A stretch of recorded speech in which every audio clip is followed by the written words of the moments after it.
दोस्तों आज की वीडियो में हम समझेंगे मल्टीग्रेड फिल्टर के इंटरनल स्ट्रक्चर के बारे में, क्योंकि जब भी हम इंडस्ट्री में जाते हैं तो देखते हैं कि बाहर से सारे फिल्टर देखने में एक जैसे लग रहे हैं, लेकिन इन पर लिखा होता है MGF, ACF, सॉफ्टनर। तब हमारे अंदर एक डाउट पैदा हो जाता है कि यार इनके अंदर क्या भरा हुआ है। तो प्रॉपर तरीके से समझाऊंगा, वीडियो आखिरी तक देखना। आप सारे फिल्टरों का 1 बाय 1 आपको समझाता रहूँगा। यहाँ दोस्तों मैंने एक आउटर स्ट्रक्चर बनाया है एक फ़िल्टर का, जैसा आप देख सकते हैं। सबसे टॉप सिरे पे जो फ़िल्टर का मुंह है, जिसमें नट बोल्ट से एक प्लेट कसी रहती है, इसको ओपनिंग बेंट बोलते हैं। इसका साइज़ 500 mm से 700 mm या इससे भी बड़ा हो सकता है फ़िल्टर के साइज़ के हिसाब से। इसके अंदर आराम से आदमी घुस जाता है और जो भी हमें सेट करना होता है, ग्रेबल्स या मीडिया, वो आराम से आदमी इसके अंदर सेट कर सकता है। दोनों साइड में आप देखेंगे तो हैंगर लगे हुए हैं, जिनको हुक भी बोलते हैं। जब फिल्टर भारी हो जाता है तो क्रेन की सहायता से उठा करके कहीं भी रखना पड़ता है। एक छोटा सा पाइप ऊपर आप और देखेंगे, इसको एयर बेंट या एयर रिलीफ वाल्व बोलते हैं। ऊपर की तरफ आप देखेंगे तो आपको एक पाइप और दिख रहा है, जिसको हेडर बोलते हैं, जिसमें छोटे छोटे नोजल लगे होते हैं। और नोजल का मुंह है वो ऊपर की तरफ होता है, नीचे की तरफ नहीं होता। नीचे की तरफ इसलिए नहीं होता है क्योंकि इसके अंदर जो मीडिया भरी हुई होती है, उसके ऊपर प्रेशर से पानी गिरेगा तो मीडिया के अंदर उथल फुथल हो जाएगी, मतलब कि कहीं गड्ढा हो जाएगा, कहीं बहुत ज़्यादा मीडिया इकट्ठा हो जाएगी। इसीलिए इसका मुंह ऊपर की तरफ कर देते हैं, क्योंकि ये बॉडी से टकराकर पानी छोटी छोटी बूंदों में टूट जाता है और आराम से गिरता है हमारे मीडिया के ऊपर। फिल्टर में आप नीचे की तरफ देखेंगे तो हमारी 2 सपोर्टिंग लेग्स लगी हैं। ये किसी किसी फिल्टर में 3 भी होती हैं। इससे ऊपर एक पाइप और कनेक्ट है हमारा, जो हमारा पानी आउट करने के लिए है। ये सपोर्टिंग लेग के नीचे से भी होता है आउटलेट, और साइड से भी होता है, तो कोई दिक्कत वाली बात नहीं है। इसके ऊपर एक प्लेट लगी होती है थोड़ी सी ऊंचाई के अंदर, जिसमें हमारे बहुत सारे स्टेनर नोजल लगे होते हैं, जैसा मैं आपको दिखा रहा हूँ। इसके अंदर बहुत पतले पतले होल होते हैं, जिनके अंदर से सिर्फ और सिर्फ हमारा पानी बाहर निकलता है।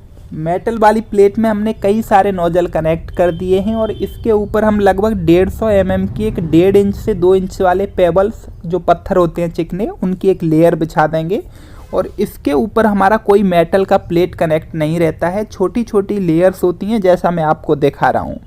पेबल्स के ऊपर एक छोटे छोटे पेबल्स की लेयर और बना देंगे, जिसका भी साइज लगभग 100 mm तक रहेगा, जो पत्थर हमारे 1 इंच के हैं। अब इसके ऊपर हम छोटे छोटे पत्थर का एक लेयर बनाएंगे, जिसका साइज लगभग 100 mm तक रखेंगे, और जो पत्थर हैं इनका साइज हम लगभग आधा इंच रखेंगे। जो मैं यहाँ पे 150 mm या 100 mm हाइट की बात कर रहा हूँ सभी लेयर्स की, ये फिल्टर के अकॉर्डिंग होता है कि हमारा फिल्टर कितना बड़ा है।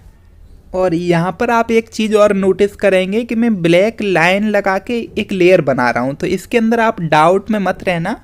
इसके ऊपर कोई हमारा मेटल का प्लेट नहीं होता है। सीधा जैसे हमने सबसे नीचे पेबल्स लगाए 1.5 इंच के, तो पेबल्स की लेयर के बाद हम इसी के ऊपर छोटे छोटे पेबल्स लगा देंगे 1 इंच वाले, और इसी के ऊपर फिर से हमने आधे इंच वाले छोटे छोटे पत्थर की लेयर बना दिए। मैं सिर्फ आपको समझाने के लिए यहाँ पर एक लाइन बना रहा हूँ। जो हमारा फिल्टर होता है उसके अंदर ऐसा कोई प्लेट नहीं होता है। और ये जो जितना मैंने अब तक बताया है, ये एक सपोर्टिंग बेड है। हर एक फिल्टर के अंदर हमारे 2 बेड होते हैं, एक सपोर्टिंग बेड और दूसरा मीडिया बेड। तो जब भी आपसे इंटरव्यू में अगर कोई क्वेश्चन पूछता है कि सपोर्टिंग बेड क्या होता है, तो आप कह सकते हैं जो भी हमारा मीडिया से नीचे सपोर्ट के लिए जितनी भी लेयर लगाई जाती हैं उनको सपोर्टिंग बेड बोलते हैं। दोस्तों हमारे ग्रेबल्स के ऊपर हम एक साइलेक्स की लेयर और डालेंगे 100 mm तक की, जिसका साइज 6 से 8 mm रहेगा। और इसके ऊपर हम फिर से एक छोटी सी लेयर और बनाएंगे साइलेक्स की। सबसे ऊपर जो हमारा स्पेस खाली रह गया, जिसमें हम लगभग 200 से 250 mm की एक सिल्का सैंड की लेयर बनाएंगे, जो हमारा मीडिया बेड है। दोस्तों उम्मीद करता हूं कि आप MGF फिल्टर को प्रॉपर तरीके से समझ गए होंगे। अब हम प्रेशर सैंड फिल्टर की बात कर लेते हैं, और वीडियो के लास्ट में हम इंटरव्यू से बनने वाले सारे क्वेश्चन की बात करेंगे। यहाँ दोस्तों जो हमारा सपोर्टिंग बेड है वो एज इट इज रहेगा प्रेशर सैंड फिल्टर में भी। और जहाँ हमने पेबल्स की 2 लेयर बनाई हैं, उसमें से हम छोटी वाली लेयर को हटा देंगे, क्योंकि हमें फिल्टर के अंदर जो हमारा मीडिया है उसका साइज ज़्यादा बढ़ाना है प्रेशर सैंड फिल्टर बनाने के लिए। तो हमने सबसे नीचे पेबल्स को छोड़ दिया, उसके ऊपर ग्रेवल्स की लेयर को छोड़ दिया, बाकी सब कुछ हटा दिया इसमें से, और इसके अंदर सिल्का सैंड का एक मोटा सा लेयर भर दिया 400 से 500 mm का, जिसके अंदर हमारा एंथ्रासाइट कोयला भी होता है। तो प्लीज़ आप कभी दोस्तों डाउट में मत रहिएगा, हम MGF फ़िल्टर को भी प्रेशर सैंड फ़िल्टर बोल देते हैं क्योंकि इसका इंटरनल स्ट्रक्चर लगभग दोनों का सेम होता है। बस जो MGF होता है इसके अंदर थोड़ा ज़्यादा लेयर होती हैं और प्रेशर सैंड फ़िल्टर के अंदर हमारी कम लेयर होती हैं। अब हम इंटरव्यू से बनने वाले सारे क्वेश्चनों के ऊपर बात कर लेते हैं। सबसे पहला हमारा क्वेश्चन बनता है कि इंटरव्यूअर हमसे पूछेगा कि हमारे फ़िल्टर के अंदर कितने बेड होते हैं। तो आंसर हमें देना है हमारे 2 बेड होते हैं, एक सपोर्टिंग बेड और दूसरा मीडिया बेड। दूसरा क्वेश्चन है दोस्तों, हम जो पानी का प्रेशर देते हैं अपने फ़िल्टर के अंदर, वो पानी का प्रेशर कितना होना चाहिए। तो वो प्रेशर हमारा 1.5 kg से लेकर के 4 kg तक हो सकता है। 4 kg से ज़्यादा प्रेशर नहीं होना चाहिए। अगला क्वेश्चन है हमारा कि अगर हम 2.5 kg का प्रेशर अपने MGF फ़िल्टर के इनलेट पे दे रहे हैं तो आउटलेट पे हमें कितना प्रेशर मिलेगा। आउटलेट पे दोस्तों सिर्फ हमें 2 kg का प्रेशर मिलेगा क्योंकि 0.5 kg का प्रेशर आराम से ड्रॉप हो जाता है। जब 0.5 kg से ज़्यादा प्रेशर ड्रॉप होने लगे, जैसे 2.5 kg का हमने प्रेशर दिया है और आउटलेट में हमें सिर्फ 1 kg का प्रेशर मिल रहा है, तो उस टाइम हमें अपने फ़िल्टर को बैक वॉश करने की ज़रूरत पड़ती है क्योंकि उसके अंदर धूल मिट्टी जम जाती है। दोस्तों अगला क्वेश्चन इंटरव्यूअर हमसे पूछ सकता है कि हमारा प्रेशर सैंड फ़िल्टर और MGF फ़िल्टर में अंतर क्या है, दोनों को कहाँ कहाँ यूज किया जाता है, क्या MGF की जगह हम अपना प्रेशर सैंड फ़िल्टर नहीं लगा सकते।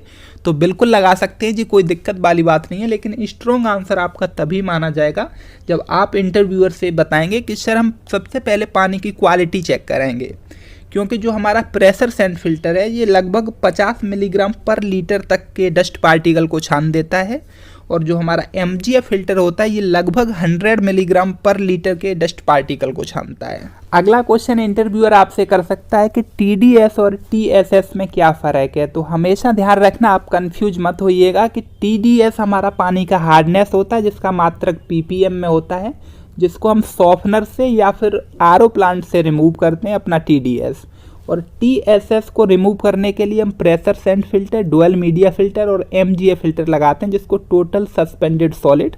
यहाँ दोस्तों आपको समझाने के लिए मैंने 1 लीटर पानी लिया है और इस 1 लीटर पानी के अंदर से मैंने 100 मिलीलीटर पानी को निकाल के अलग कर दिया और इसके अंदर 100 ग्राम मैंने डस्ट मिला दी या धूल मिला दी। अब हम कह सकते हैं कि अगर हम प्रेशर सैंड फ़िल्टर के अंदर से 1 लीटर पानी को पास करते हैं तो इसके अंदर से 50 मिलीग्राम डस्ट तो हमारी रिमूव हो जाएगी, लेकिन पूरी प्रॉपर तरीके से डस्ट हमारी रिमूव नहीं होगी। उसके लिए हमें MGF लगाना पड़ेगा, तभी हमारी 100 मिलीग्राम पर लीटर तक की डस्ट को क्लीन किया जा सकता है। इसी डस्ट को हम TSS कहते हैं। तो उम्मीद करता हूँ दोस्तों ये वीडियो आपको पसंद आई होगी। अगर थोड़ी सी भी अच्छी लगी है तो एक लाइक कर देना, चैनल को सब्सक्राइब नहीं किया तो सब्सक्राइब जरूर कर लेना और पास में जो बेल आइकन है इसे भी प्रेस कर देना जिससे आपको नोटिफिकेशन मिलती रहेंगी।